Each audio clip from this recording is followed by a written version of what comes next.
do these lines I write. I keep it live cause I thrive. I might just blow your mind tonight. I'm so hyped, but it's no hype. From this height, it's direct hits on sight.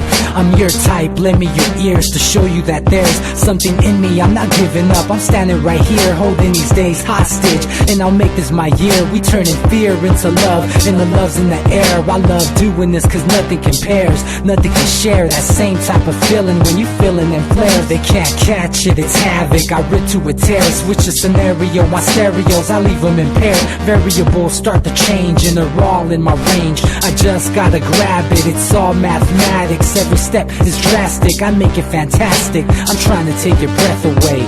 Asthmatic. This is live through the stereo. Go and let it blow, blow through the stereo. I'ma let them know through the stereo. Yo, here we go through the stereo, stereo. This is live through the stereo. Go and let it blow, blow through the stereo. I'ma let them know through the stereo. Yo, here we go through the stereo, stereo. Yeah, just nod your head with it, so explicit and vivid. Every image is intricate, intimate. I put my all into it, no scrimmage and no rules. I'm a pro tool, hear my heartbeat, beat into the vocals. I'm so loco, lost my mind, oh no.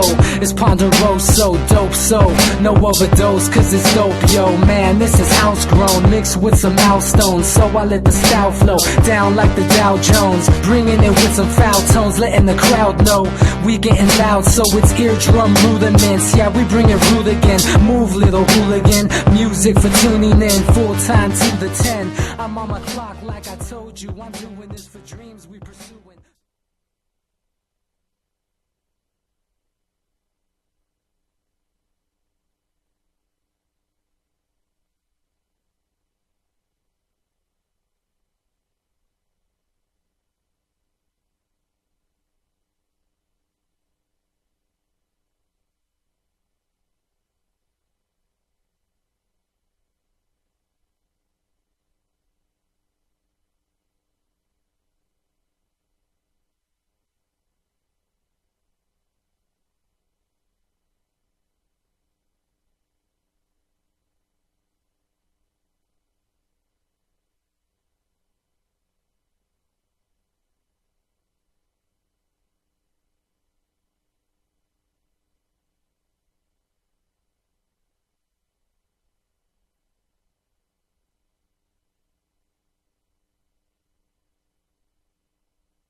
Hey everybody, welcome back to the Anti-Media Radio. Sorry about those technical difficulties. I don't know what happened. As soon as I went to go get on the show tonight, my internet crapped out on me. I still can't really get it to work, but it's working for Skype apparently. So, okay, here we go. It's coming back online now. Yeah, wow, that was horrible. Perfect timing, right? 5 minutes before I go on my show, I can't get the internet to work. Anyway, we're back now. Thank you all for tuning back in, and I'm really happy to be back once again here on UCY.tv and the Anti-Media Radio the antimedia.org/radio. Sorry, this thing got me a little mixed up here from my normal routine. We're going to start working on getting our panel together as they weren't able to call in since I was having internet connectivity issues. But we're working on it. Got a bunch of stuff to talk about tonight. Interesting group, interesting panel of people joining us. So we'll see how it all goes. Let me send a message out here to my people and let them know that we're online. All right, cool. There's that. A lot of interesting stories tonight on the anti-media. I mean, in my opinion, some of the better coverage we've had. A lot of counter-narrative stuff. The first of which, 10 facts the mainstream media won't tell you about the war in Syria. I mean, this is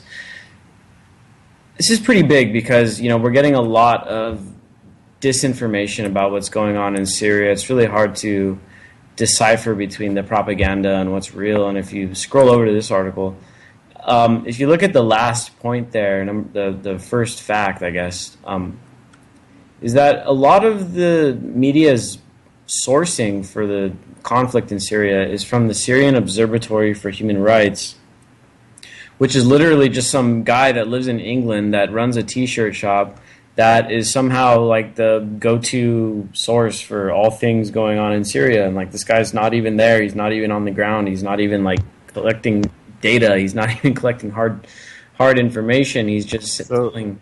He's the Snopes of Syria. Yeah, he's like the Snopes of Syria. Anyway, hey, DB, glad to have you back on, my longtime co-host. What's up, man? How you doing? Not too bad. Not too bad at all. Just busy as hell from being back, and now I'm in the real world again. Glad to be back. That's all I can say. East Coast. When me and you were in Philly last time for the Free Your Mind conference, I think it was 2015. I don't know, it had a way different feel just from one year to the next, almost like the police force was all geared up for this one and nothing went down, but it was just crazy. It was a crazy different feel for the city. Yeah. Last time we were in Philly during regular times when everyone's not all hyped up and in a craze or whatever you want to call this election season. It was not that bad. It was pretty laid back. I mean, it's when you're down right there in downtown, it's pretty hectic down there and stuff, but I mean, it's Philly, awesome city, a lot of history down there, a lot of good people. But these political debates, these elections, they bring out the worst in people instead of bringing out the best.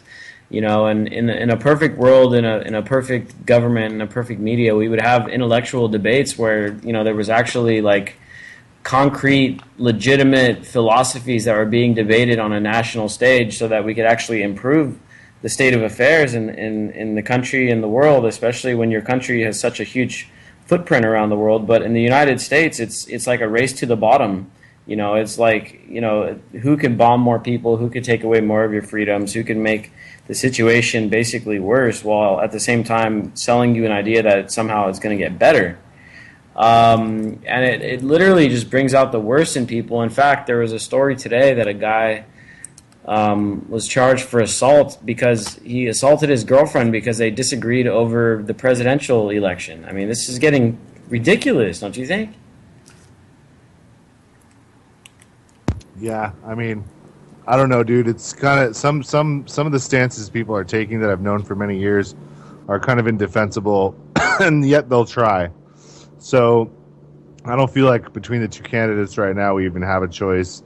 If you're not voting third party, be it Johnson or Green, I would say you're not doing the country a service because we really do need a third and a fourth party, maybe a fifth. I think me and you talked about five being like a natural progression where you have like the real moderate, meaning kind of in between, and then you have varying shades of gray of each side where you have, liberal, and then you have progressive, or you'll have conservative, and then you have Tea Partier.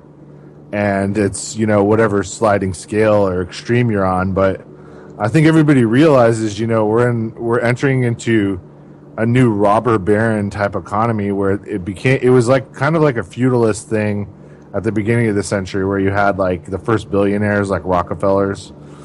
And even back then they could affect social change. Now it's an art form. So you have people at the top that are not just buying things, but actually affecting the way people live and think and, go about their lives from cradle to the grave, really.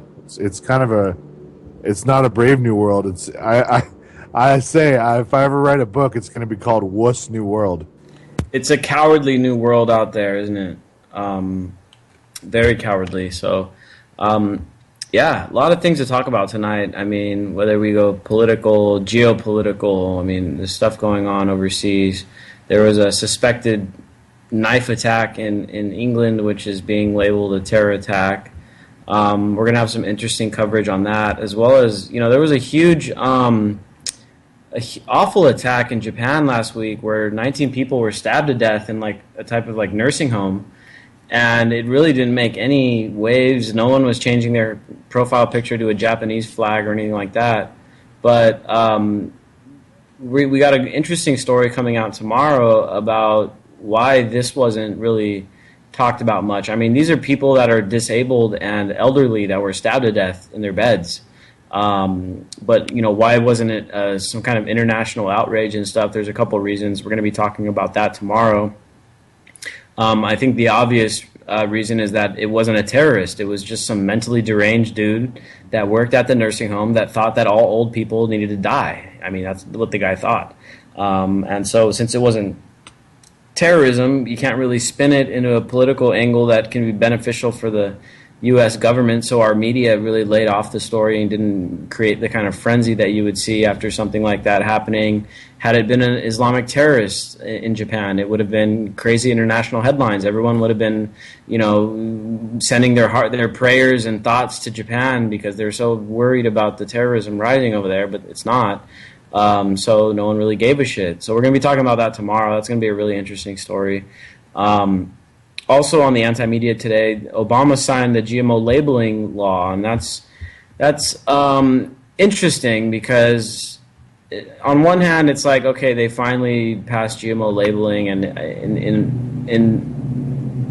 in a way it's kind of good because people want to know what they're eating and stuff. But on the other hand, this bill was backed by Monsanto and DuPont and a bunch of other companies that have for the longest time fought GMO labeling, and so there's definitely something else going on with this legislation, and we took a look at it today and found that it's really not what food activists have been looking for. It's not the GMO labeling bill that everyone wanted.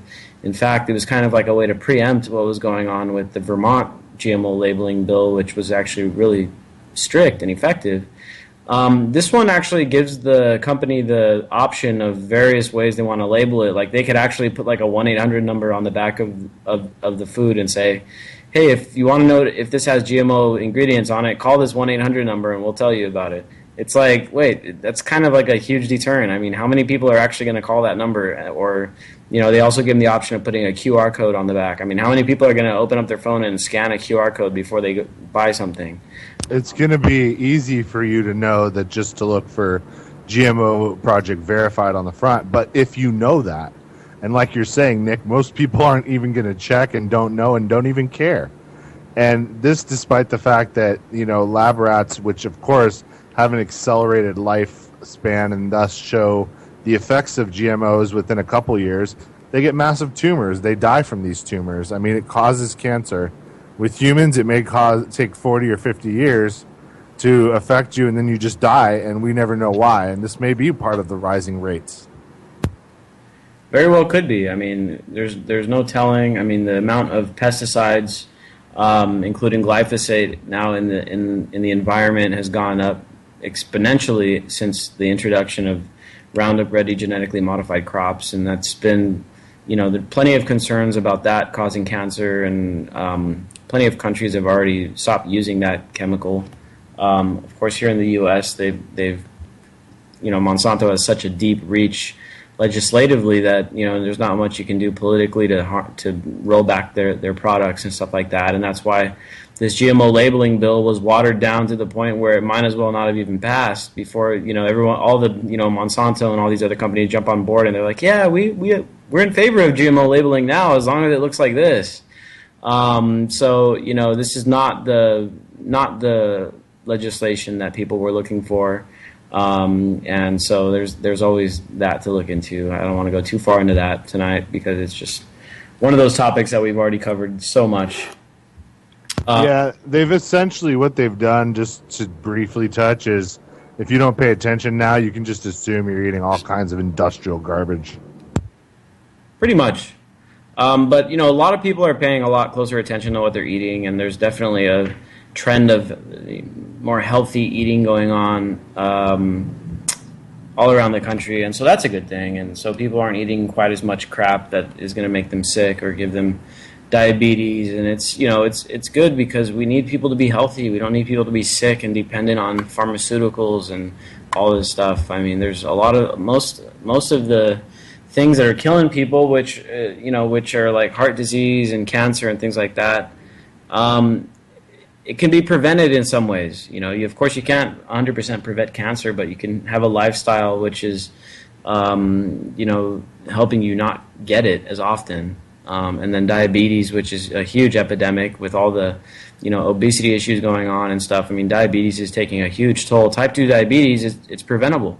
It's preventable, and people, just been eating way too much sugar. And again, it also does tie back into this GMO thing because like 90% of the high fructose corn syrup, which is in like most of the sodas, and then it's the sweetener, it's the go-to sweetener now because it's so much cheaper than sugar, actual sugar, because it's heavily subsidized by the government, and all the corn production and how that's subsidized, that's what they use partially to make this high fructose corn syrup.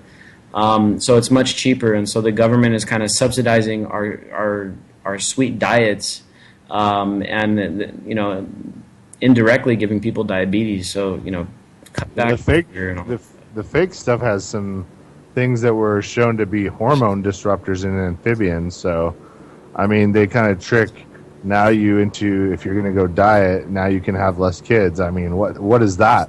What kind of social engineering is that, Nick? That's weird. Yeah, and that's the thing, is that you can't really cheat on, it's like, look, you got to cut back sweets, and you can't just pretend to cut back sweets. You can't take regular soda out of your diet and replace it with diet soda.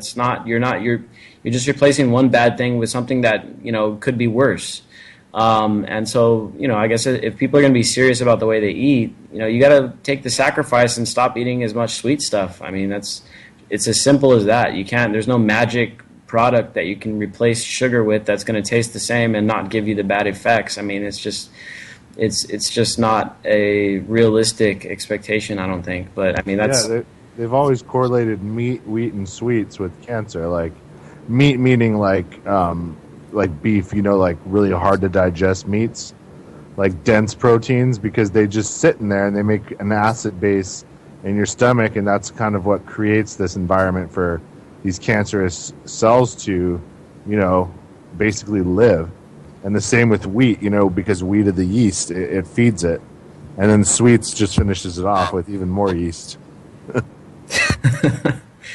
Oh man, yeah, not a good way to be eating. And it's like all the best foods are awful for you. Exactly, that's what sucks. And we've been encouraged for a long time with the food pyramid, which is like pretty not healthy.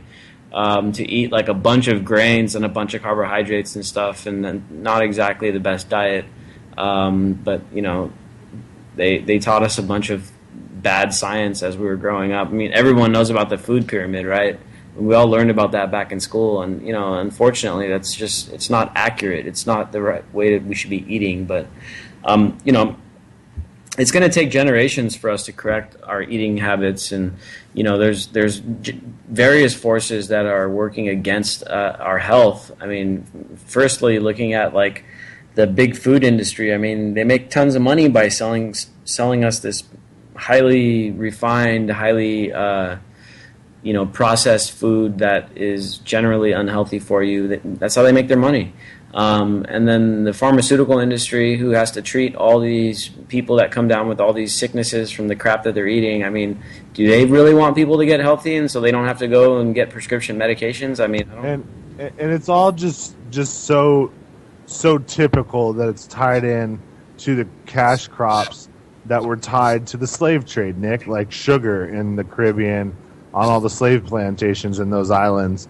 And then the large, huge fields of wheat where they actually used Irish slaves. And a lot of people don't really know that a lot of the original wheat farmers were indentured servants. I mean, given it wasn't nearly as bad as actual slavery, but until you paid yourself off, you were kept in a side shack too, and you helped do that. So all these cash crops and all these things that fund are still our economy today, they're all, Vatican-owned land, and they're all these 400 and 500-year-old companies that are monopolies, like the United Fruit Company, those kind of things.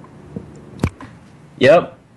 I mean, it's a huge problem, dude. And I mean, we're making progress slowly but surely, and people are starting to take this stuff more seriously. And I think the March Against Monsanto had some positive impact on that. I mean, I'm no longer part of that because it's maybe gone in a direction that I don't fully agree with. But I mean, the food awakening is coming, and it's already here, and it's gonna reshape the economy. I mean, if you look at the organic food prices and the amount of people eating organic, the amount of stores supplying healthier foods and stuff now, I mean, it's drastically changing. You could see it in every visit to the grocery store. You see more organic stuff. You see more people buying that kind of stuff. I mean, I don't claim to eat fully organic or anything like that, but I definitely take a better look at what I'm eating nowadays because I've realized how much crap they're pumping us full of, man, and it's not good. Yeah, one thing I've noticed, and you have too, I'm sure, is just the sheer massive amounts of farmer markets now, like all year round down there, and then up here, now we have one every day of the week, so people will go to those and buy all their produce. And I went into a supermarket the other day, there wasn't anybody in there. And so you can tell they're getting, up here, butcher shops are big because the meat's cheaper and it's way better. And you can get like grass-fed for the price of the corn-fed crap at a supermarket. So why buy your meat at a supermarket here? You go to a butcher, and then you get your produce, and including eggs and including bread and cheese, all at the farmer market. I mean, all you really have left is if you get stuff that's frozen. I mean, that's what supermarkets are becoming now, and that's the food revolution. It's happening kind of organically that way. Yeah, dude, and we can't forget about the importance of like growing your own food too. I mean, one of our sister websites covered a story today about how people are starting to replace their lawns with gardens and stuff, and that's ultimately the best way to know what you're eating is by growing your own stuff, and you know what's going into it. And I mean, various benefits of growing your own food. For one, it saves you money if you, after some practice, you learn how to do it efficiently. You'll save a lot of money. You get much better tasting food, much healthier food that's denser in nutrients and stuff like that. And then the main issue here is kind of becoming self-reliant, because the more we're self-reliant, whether it's for our food or with energy, getting decentralized solar power or going however you can off grid. It's a very important way of taking back your freedom, because then when you grow your own food, then you can never have someone holding food over your head telling you what to do. When you generate your own power, same thing. You can't have someone hanging electricity over your head telling you, oh, you got to do this, you got to do that. You collect your own water. I mean, that's one thing that's here where I'm at. We're in the middle of a drought still, and the El Nino didn't really perform the way that people were expecting. We didn't get as much rainfall as we wanted and stuff. And what's that doing to the crops, Nick? It's got to be affecting food supply. I mean, I'm seeing prices skyrocket here in the supermarkets because we get a lot of our produce, ridiculously enough, from California, but only the major supermarkets. Like all the organic, local grown stuff is from obviously Minnesota up here. But like, have you noticed food, just the prices going up because of this? Yeah, I mean, food is really expensive right now, much more expensive than I remember it being. And yeah, you know, the thing is that many people don't know. Everyone thinks California, it's like, oh, it's, you know, Southern California and it's Hollywood and it's Silicon Valley and stuff.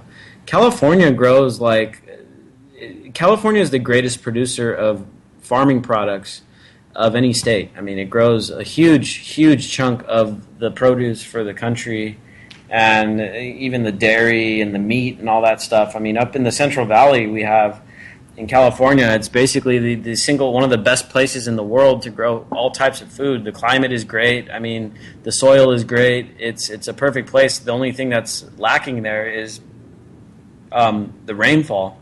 So they got to import water from various places and get creative about where they get their water. But yeah, I mean, that's the thing, is this drought on the West Coast, it's going to affect people all over the country because that's where the food comes from. And it's not many people realize that, but it's so true.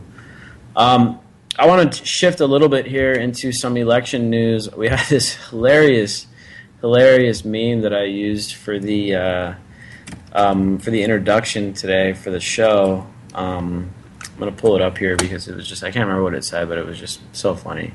I'm sure there's a bunch of people listening tonight that saw the meme because that's what I use to link the radio show. There's this guy holding a sign. I don't know if it's a homeless guy or if it's just a guy out there holding a sign, but he says, "Running for president, need campaign funds." And his campaign promises is 1, to deport Trump to Mexico, 2, put Hillary in jail, and 3, legalize marijuana. I mean, this thing is hilarious, man, but it kind of goes to show, I mean, this meme is probably the most viral radio meme I've had since like 2 months ago. So it kind of goes to show just the dissatisfaction with the political system, the choices that people have right now for president. I'm going to open up the phone lines. Hopefully there are technical issues earlier in the show didn't mess up the phone lines here. If anybody wants to call in to talk about this election, we're going to have open lines tonight. The number to call in is 718-717-8296. If you get on the line, make sure you keep your microphone muted until we come to you, and you'll know because we'll mention your area code that you're calling in from. But man, this election is just becoming such a huge circus, and I guess people who've been paying attention for like the last couple election cycles aren't so surprised because every election is a circus in the United States. But this one is just spectacularly ridiculous, I guess you could say, and I mean it's just so crazy that there are some people that are still standing by Trump with his ridiculous things that he's been saying. I mean, his war with this guy whose son died in Iraq, and albeit, I mean, the guy that the son of this Muslim guy shouldn't have been in Iraq in the first place. He shouldn't have been over there fighting because the war was based on lies and stuff. I get that. But the fact of the matter is, America loves their soldiers. America loves their police. And they're going to defend them. I mean, Trump is literally committing political suicide by going after this guy, and now his poll numbers have shown a major decline compared to Hillary Clinton. I think she's taken, in some polls, a 10% lead. I mean, now there's talk that Trump may walk away from the race. I mean, if anything, this looks like those conspiracy theories about Trump working for Clinton. I mean, it makes them look a little more realistic. It's crazy. Nick, what WikiLeaks was showing was direct donations from the Clinton Foundation to some of his shell companies, including a payment made to his son, and then even weirdly enough to Ted Cruz. The DNC actually paid Ted Cruz to attack Trump.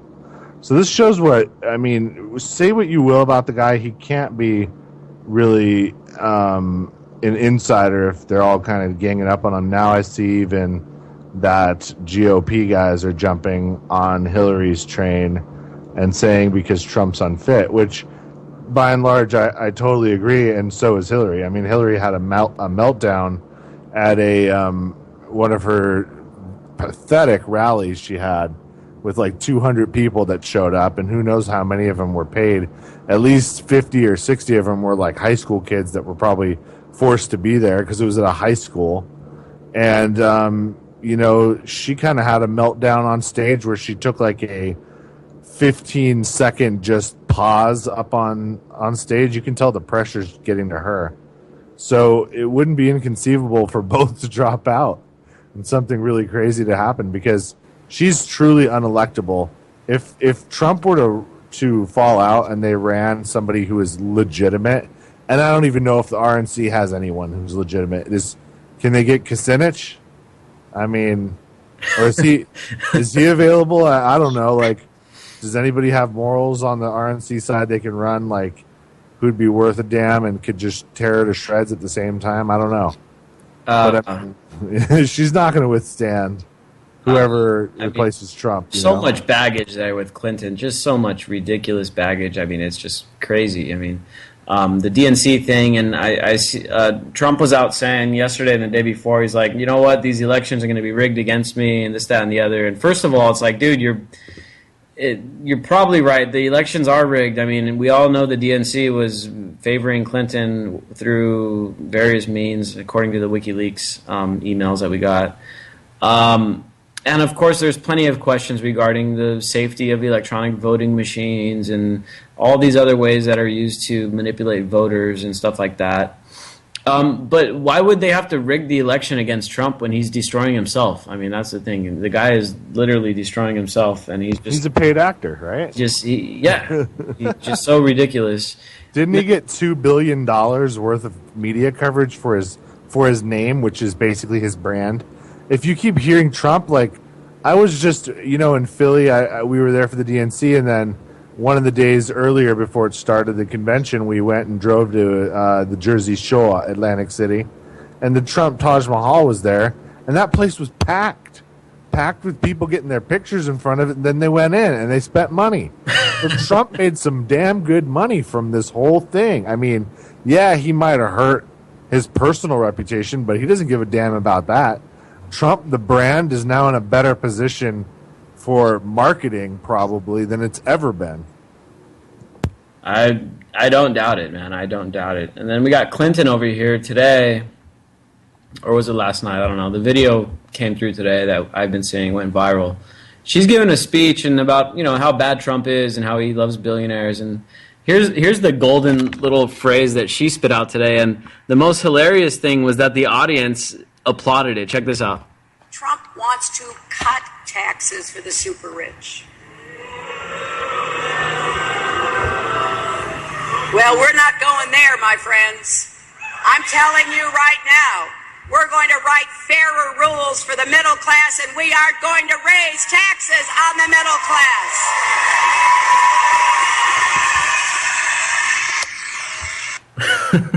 What'd you think? Now that is a hell of a promise. Oh man, that was so funny, dude. I watched it earlier and I was like, obviously she was misspeaking because, she wouldn't say that on purpose. There's no way in hell. It's Freudian. It's political suicide. But yeah, exactly. That's what I was going to say. It's a Freudian slip because everything that Clinton has been promising to everybody is more or less going to be a huge, giant raise on middle-class taxes. Same thing that Obama's been doing. I mean, if you look at probably the biggest the biggest rise in taxes for anyone in the middle class or below, I mean, that's Obamacare, right? That's a major, huge tax that everyone's going to have to pay. And if you can't afford health care, too bad. And for a person like me who can't really afford health care, I didn't get it last year, and they charged me like $400. The IRS charged me $400 for not having health care. So that's a huge tax. And so the funny thing is that everyone knows that you can't say I'm going to raise taxes on the middle class because it'd be political suicide. But everyone also knows that politicians have continuously been raising taxes on the middle class ever since like a long time ago, like the 70s or earlier. And yet it's not political suicide when they actually do it. You know what I mean? It's pretty funny. the way that works. But I mean, all these wars and stuff, and including the stuff Clinton and what Trump would continue with Obama, and then in many ways, I think Hillary would be even more aggressive on foreign policy than Obama. I mean, all of this stuff, wars and the bailouts and just the Federal Reserve itself and the monetary system, all of it raises taxes on the middle class. You know. Well, Nick, where would we go? I mean, otherwise, because there's really only a couple end games for Empire. I mean, there's really only a couple. It's either you win the whole damn game or you lose and go home. And we're still in the game. We're still playing the game. And when I say win the whole damn game, I mean, obviously we've been trying and will forever be trying because of the people that rule this country are the same descendants of those that made the proclamation that we would have manifest destiny. And that didn't mean stopping at the Pacific coast.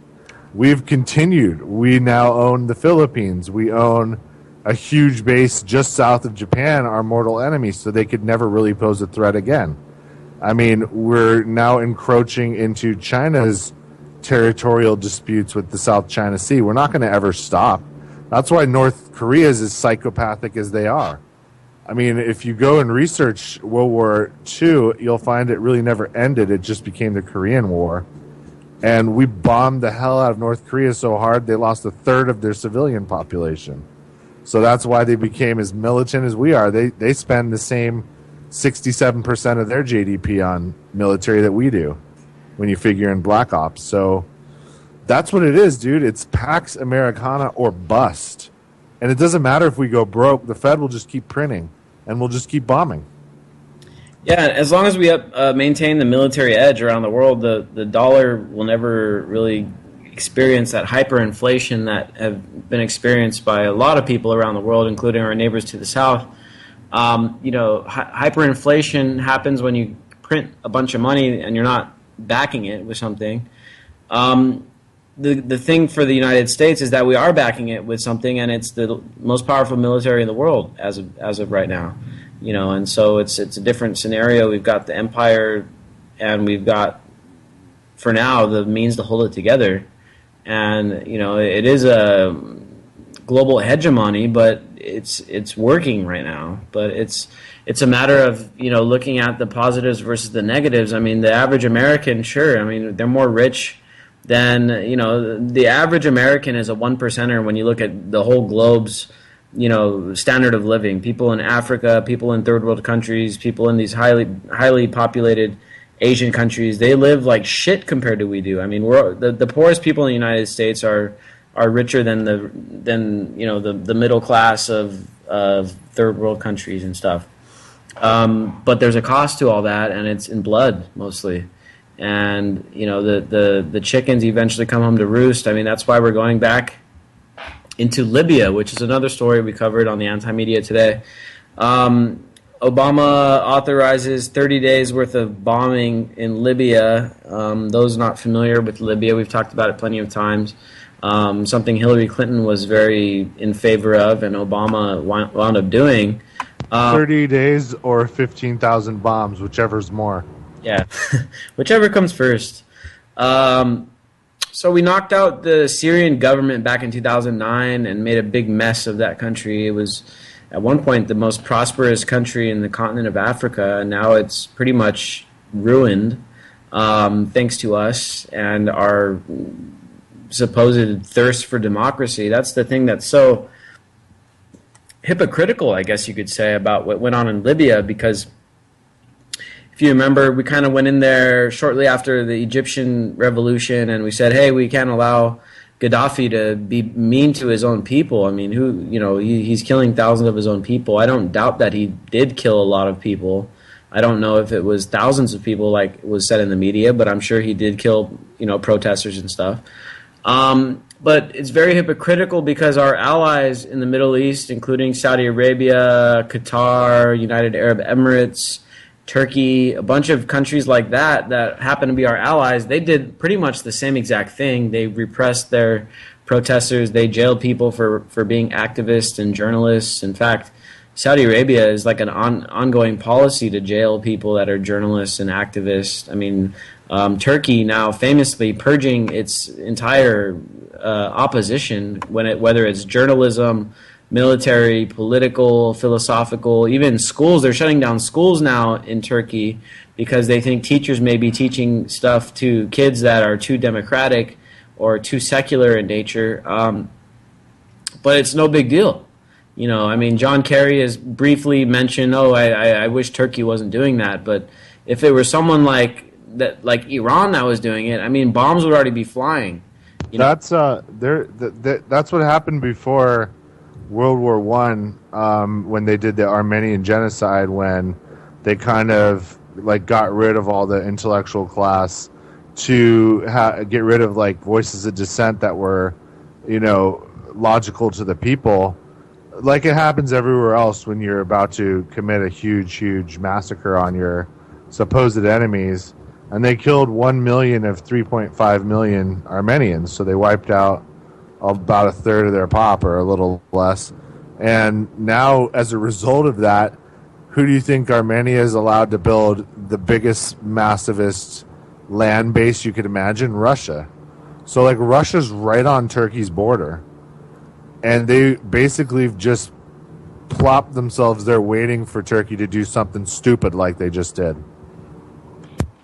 Yeah, and now Turkey is moving in on the Kurds, man, because the Kurds, they make up the biggest minority group in Turkey, and I think they number somewhere around 20% of the population, I believe. And the Kurds are pro-democratic, pro-secular, and Erdogan, who is the president of Turkey, he's trying to turn Turkey into an Islamic state.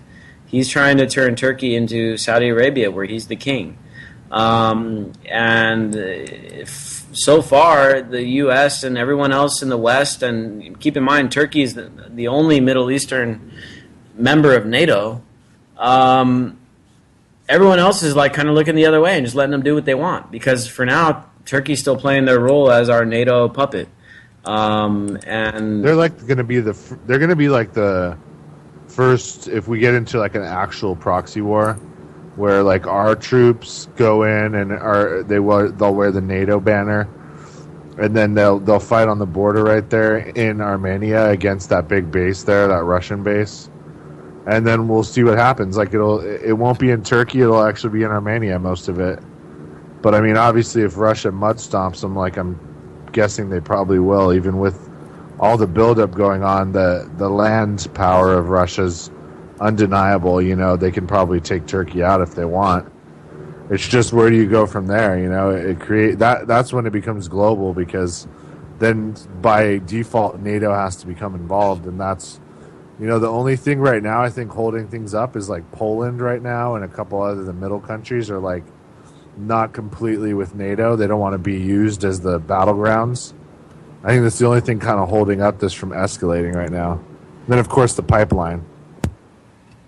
Yeah, I mean, I think those Eastern European countries they've got, you know, they got used in World War II as kind of the battleground states, you know, where the majority of the fighting wasn't done in Germany or in Russia per se. It was fought on that eastern flank there, and all those countries got destroyed because other people were fighting wars on either side of them. And so they don't want to make that mistake. And also, I think they're also skeptical of Russia because of, you know, a lot of them are former Soviet states and that kind of thing.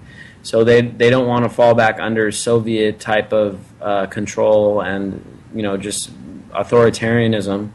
But they also don't want to be part of Western imperialism in the name of democracy either, you know. And so you're right, man. I think a lot of these countries out there in Eastern Europe is really our only hope to try to build up some kind of, you know, I wouldn't call it a peace, but not a big giant war. You know, what we have right now isn't a huge war. It's kind of like just a bunch of unofficial proxy wars going on around the world. And kind of resource grabs and stuff like that, but there isn't any big time like invasions or major battles between major countries.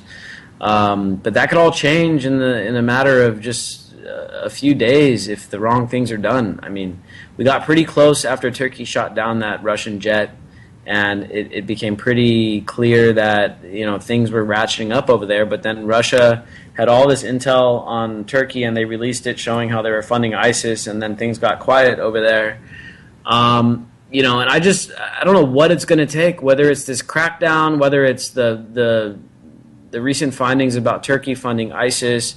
But this kind of stuff always, like, if you look back at all the stuff going on in the 30s, it was kind of like that too. Like all these, like for 5 or 6 years, there was like, especially when the Nazi Party came into power in 33, there was all this propaganda back and forth and this massive buildup, like it's going on right now. Like there were, accusations flying around in papers that would be an equivalent of muckraking or whatever. But, WikiLeaks is much more legitimate because it's impartial. It doesn't have advertising. They ask for your donations and they get whistleblowers to come out of into the open, of their own volition. They're not getting paid.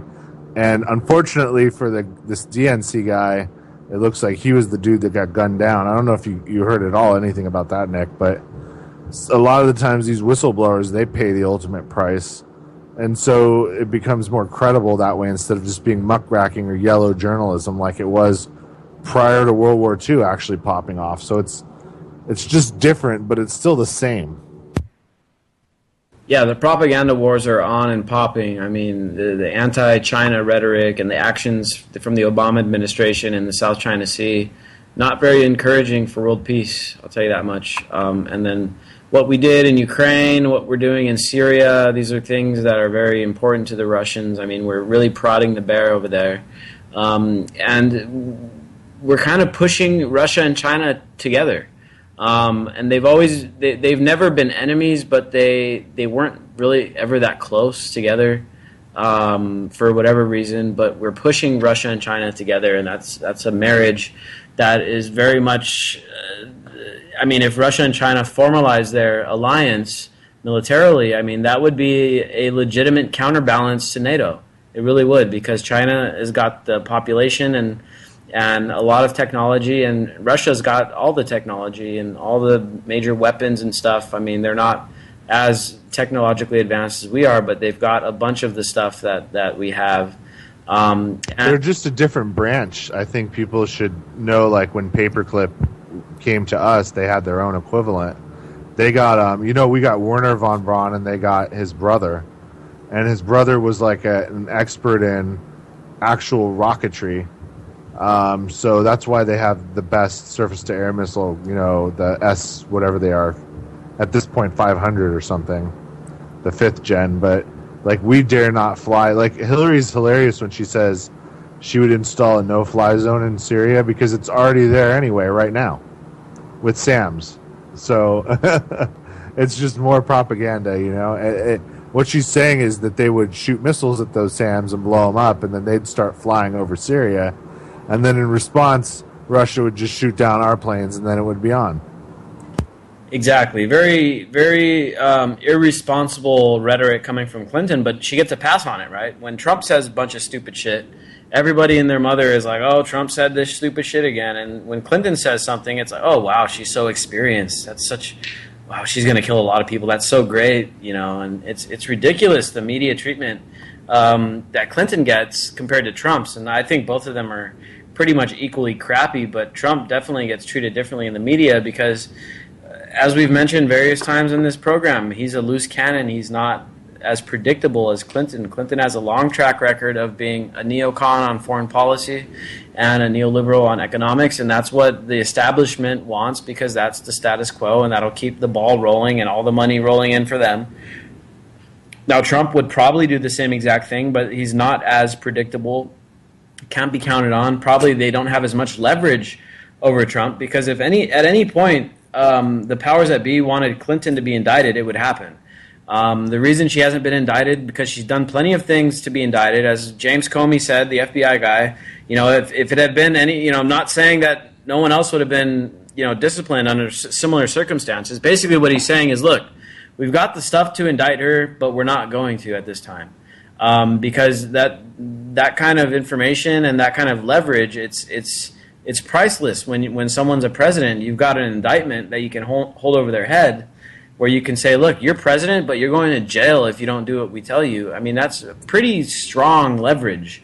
And that's why Clinton is not going to be indicted unless she were to get in power and do something that they didn't want her to do, which isn't going to happen. She's going to do what they want her to do, and that's why she's getting the favorable treatment. That's why the DNC basically screwed Bernie Sanders out of the election, because he's not as predictable either. Clinton is definitely the go-to candidate for the establishment in the race. Well, what Bernie would have done was he would have truly exposed how much money the military takes. And when people realized that all the stuff he would have promised couldn't have been done without us actually not only auditing the Fed, but we'd have to get in there and figure out what the GDP percentage would be. When people realize it's 67%, meaning 2 out of every 3 of your dollars in tax go right to the military, then you realize they are the 1% that we're fighting against. It's not really the bankers. The bankers just kind of are their middlemen. The real 1% are the people that take 2 out of every 3 tax dollars and buy like the $500 hammers and the $5,000 toilets that show up on these stupid audits that are renowned from the 80s. So you can imagine what it is now, Nick. I mean, I just read that now the Pentagon can account for $6.5 trillion. And I know when it was at 2. So now it's an additional $4.5 trillion. So think about that, people. How many years has it been? 15, Nick? So $4.5 trillion in 15 years. Is my math right when I'm thinking we're at like 400 billion a year where it just disappears? It's a lot of money, dude. I mean, isn't that enough to send everyone to college, send everyone to free health care, give everyone a pension, give everyone a year off when they have a kid? I mean, with $400 billion, you can live a France lifestyle. That stuff is unaffordable, bro. That's the thing. How are we going to pay for all that stuff? Stop shooting $1 million missiles at people that live in mud huts. There you go. I mean, on that note, here's a funny thing today. The military, I think it was the Air Force, was announcing that the F-35 is finally battle ready. You hear about that? It's been ready. F-35 is I don't know, I guess it's one of the most expensive military projects ever conducted. I think it came out to like $1.5 trillion that it took to develop this jet, and it's basically a jet that has some like stealth abilities, and it's just the next generation American fighter jet or whatever. This thing costs $1.5 plus trillion, and I saw an interesting comparison about how you could like pay for decades of college, 23 years of college, according to one estimate, for everyone in the United States, if we hadn't have developed this jet. $1.45 trillion to develop the jet. It could have sent everyone in the United States to college for 23 years. And yet, when people talk about free college, it's like, oh my God, there's no way we can pay for this. But hey, check out this jet. We can build this jet. And so, could we just fantasize for a minute what the next 3 or 4 generations would do if free college for our overall country? How many people would just be now engineers, doctors, lawyers, whatever, because they had the grades but not the money? I mean, that happens all the time, and we could fix everything in our country if we had a whole bunch more educated people.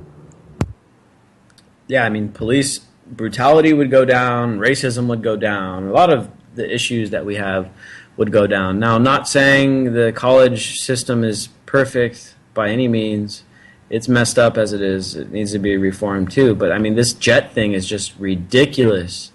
Ridiculous. And it's finally ready after all these years of developing it and stuff. And it's just like, God, do we really need another jet to go drop bombs in the desert on people who have zero technology, that are living in caves using AK-47s made out of wood and steel? Do we really need a $1.5 trillion jet to go fight these guys? Well, that's for China and Russia, Nick. I mean, that's on the hush. Yeah, I mean, that's the thing, is that when was the last time the U.S., when was the last time any of our jets were in an actual, dogfight? I mean, maybe when Vietnam, maybe. The first time, maybe. No, Vietnam. No, we had air superiority since Vietnam. Yeah, so I mean, we haven't really been our jets. We haven't really needed a fighter jet in decades, but they're spending 1.5 trillion. I think there's other things we could use, like maybe the fact that we have all these homeless people, the fact that we have all these veterans that are committing 23 veterans a day committing suicide. We've got 30% of the kids of the country's kids going hungry at times. Massive inequality. I mean, there are definitely better things to use this money on, but no, they wanted a fighter jet. I mean, this is just ridiculousness. But hey, at least it's finally ready to fight. I guess, Nick, they were heavily used in the new Independence Day. There you go. They were the squadron that could fight and defeat the alien UFOs. So they have value, Nick.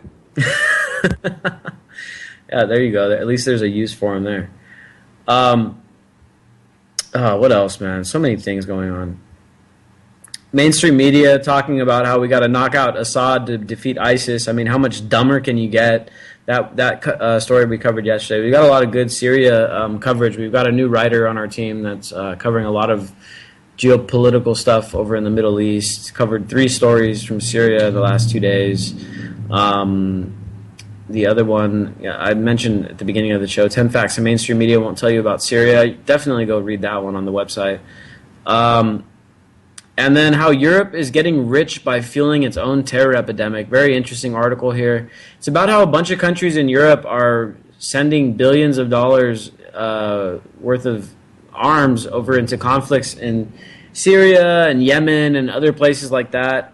They're being done supposedly in illegal means, but according to experts, it's very ethically challenged the way that they're doing these sales. A lot of it is going to Saudi Arabia and countries like Saudi Arabia is the 3rd largest arms purchaser, or they have the 3rd largest GDP for defense. They spend about 40% of what China does, and they spend more than Russia. I mean, dude, what do they have over there? I think maybe they have nukes. I wouldn't doubt if Saudi Arabia had nukes.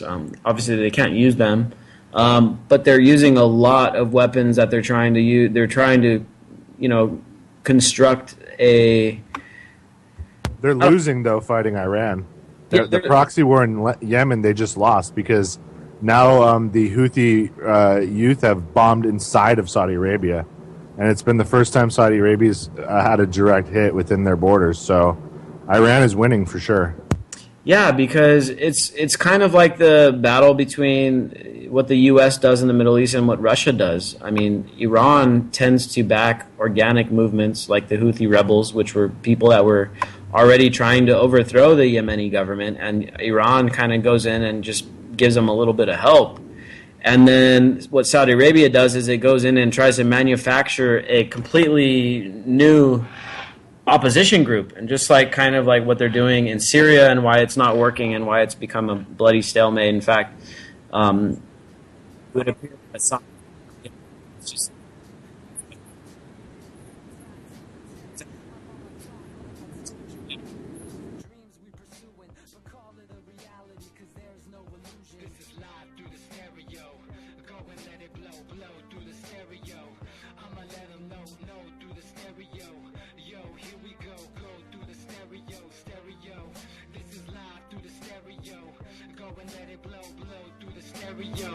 I'ma let them know through the stereo. Yo, here we go through the stereo.